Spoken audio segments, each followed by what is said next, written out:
अस्सलाम वालेकुम नाज़रीन, आज का टॉपिक है कि इंतकाल जो है ना, अगर चैलेंज करना है तो वो किस फोरम पे चैलेंज करना है, किस तरीके से चैलेंज किया जाना है। इसमें दो तरीके हैं जो कि दो कानून जो है ना वो सेटअप कर दिए गए हैं। अगर तो इंतकाल के अंदर किसी किस्म की गलती है, मिसाल के तौर पे कोई नाम गलत लिखा गया है, किसी की वल्दियत गलत लिखी गई है, या किसी के जो हकूक़ हैं वो गलत तरीके से तहरीर किए गए हैं, तो उसकी दुरुस्तगी के लिए आप सेहते इंतकाल की दरख्वास्त दे सकते हैं। और रेवेन्यू महकमा जो है ना वो इसके लिए ऑथोराइज़ है कि वो इस इंतकाल को दुरुस्त कर सकता है। मसलन आपका नाम अगर शबीर हुसैन है और वो गलती से बशीर हुसैन लिखा गया है, या आपके दादा का नाम शबीर हुसैन था और वो बशीर हुसैन लिखा गया है, या ये कोई 15 साल पुरानी कोई ऐसी विरासत है जिसमें किसी वारस को जो है ना वो साइड लाइन कर दिया गया है और उसका नाम नहीं तहरीर किया गया, या कोई करंट विरासत ऐसी हुई है जिसमें एक वारस को साइड लाइन कर दिया गया है। FRC में 6 बंदे मौजूद हैं लेकिन इंतकाल 5 बंदों के नाम चढ़ता है। ये ऐसी गलतियां हैं जो एपेरेंट होती हैं, जो कि सामने फ़ाइल पे नज़र आ रही होती हैं, और जो गलती सामने नज़र आ रही हो उसको दुरुस्त करने के लिए कोई लंबे चौड़ी शहादतों की या कोई डॉक्यूमेंटेशन की या कोई इस तरह के प्रूफ्स नहीं चाहिए होते। इसलिए ऐसे इंतकालात जो है ना वो महकमा रेवेन्यू यानी कि सिर्फ तहसीलदार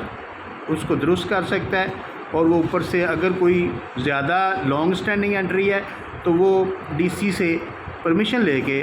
तो उसको दुरुस्तगी कर सकता है, AC से DC से परमिशन लेके उसकी दुरुस्तगी कर सकता है। ये तहसीलदार जो है ना ये रेवेन्यू ऑफिसर है और इसका ये इख्तियार मौजूद है इसके पास। लेकिन अगर कोई टाइटल का मसला आ जाता है, किसी तरीके से कोई ऐसा इंतकाल जो कि बंदा कहता है मैं पेश नहीं हुआ और ये चढ़ गया है, या कोई ऐसा इंतकाल जो कि विरासत कोई और साइड पे चली जाती है और वो कहते हैं कि हम वारस थे और ये कहते हैं कि हम वारस थे, ऐसा मैटर जिसमें कोई एविडेंस ज़रूरी होता है, यानी कि एविडेंस रिकॉर्ड करना होता है,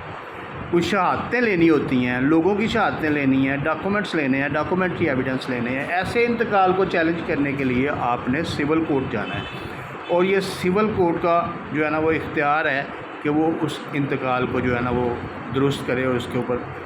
यानी कि अमल दरामद करवाए। अगर कोई तकसीम का इंतकाल पहले गलत हो चुका है, तकसीम का इंतकाल ऐसा इंतकाल जो कि कब्ज़े की वजह से या पोजेशन की वजह से या विरासत की वजह से कोई गलत हो चुका है, या मुख्तलफ़ लोगों को मुख्तलफ़ जगह दी गई हैं और उसके लिए एविडेंस की ज़रूरत है, तो वो सिविल कोर्ट में चैलेंज होगा। लेकिन अगर सारे मामलात सारे लोग राज़ी हैं, जितने भी हैं, तो फिर वो उसको रेवेन्यू रिकॉर्ड में रेवेन्यू महकमे का तहसीलदार जो है ना वो उसको दुरुस्त कर सकता है। सिंपल वर्ड्स में मैं आपको समझाऊँ कि जिस दुरुस्तगी के लिए एविडेंस की ज़रूरत होगी वो सिविल कोर्ट का इख्तियार होगा, और जिस दुरुस्तगी के लिए एविडेंस की ज़रूरत नहीं, एपेरेंट ऑफ फाइल यानी कि गलती सामने नज़र आ रही है,